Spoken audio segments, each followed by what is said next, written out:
2006 সালের এই দিনে জয়পুরহাটের আক্কেলপুরে আমট্ট রেল ক্রসিংয়ে ভয়াবহ বাস ট্রেন সংঘর্ষে প্রাণ হারান মোট 41 জন।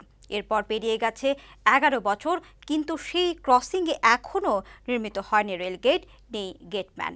রেলওয়ের স্থানীয় কর্মকর্তারা বলছেন, রাস্তাটি সড়ক ও জনপথ বিভাগের হওয়ায় গেট নির্মাণের জন্য অর্থ চেয়ে 3 বার আবেদন করেও সাড়া পাওয়া যায়নি। ফলে দুর্ঘটনার ঝুঁকি নিয়েই প্রতিদিন এই রেল ক্রসিং পার হচ্ছে যানবাহন ও মানুষ। জয়পুরহাট প্রতিনিধি এরশাদুল বারী তুষারের তথ্য ছবি নিয়ে ডেস্ক রিপোর্ট। জয়পুরহাট জেলার আক্কেলপুরের মহিলা কলেজ সংলগ্ন আমট্ট রেল ক্রসিংয়ে 2006 সালের 11 জুলাই খুলনাগামী আন্তনগর ট্রেন রূপসা এক্সপ্রেসের সাথে জয়পুরহাটগামী একটি বাসের সংঘর্ষ হয়। ঘটনাস্থলেই প্রাণ হারায় 35 জন। চিকিৎসাধীন অবস্থায় মৃত্যু হয় আরও 6 জনের, আহত হয় 33 জন।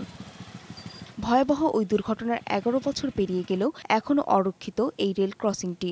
দুর্ঘটনার ঝুঁকি নিয়েই চলাচল করছে যানবাহন আর সাধারণ মানুষ। এখানে কোনো গেটম্যান নেই, এখানে অনেক অ্যাক্সিডেন্ট হয়। এখানে আমরা গাড়ি চালাই, গেট থাকলে অনেক সুবিধা হয়। রেল বিভাগের কর্মকর্তারা বলছেন, ক্রসিং এর ওপর দিয়ে রাস্তাটি সড়ক বিভাগের, তাই গেট নির্মাণের জন্য তাদের কাছে একাধিকবার অর্থ বরাদ্দ চেয়ে চিঠি দেওয়া হয়েছে, কিন্তু সাড়া মেলেনি। সড়ক বিভাগ যে রাস্তা পারাপারের ব্যবস্থা করেছে এবং তারা একটা গেটের ব্যবস্থা করেছে, এটা রেল বিভাগের অনুমতি ছাড়াই।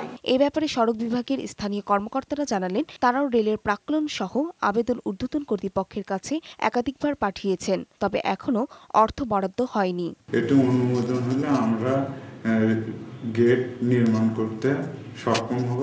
জয়পুরহাট জেলায় 72 কিলোমিটার রেল লাইনে এমন অরক্ষিত রেল ক্রসিং রয়েছে কমপক্ষে 20টি। দ্রুত এসব রেল ক্রসিংয়ে গেট নির্মাণ ও গেটম্যান নিয়োগের দাবি জানিয়েছেন স্থানীয়রা।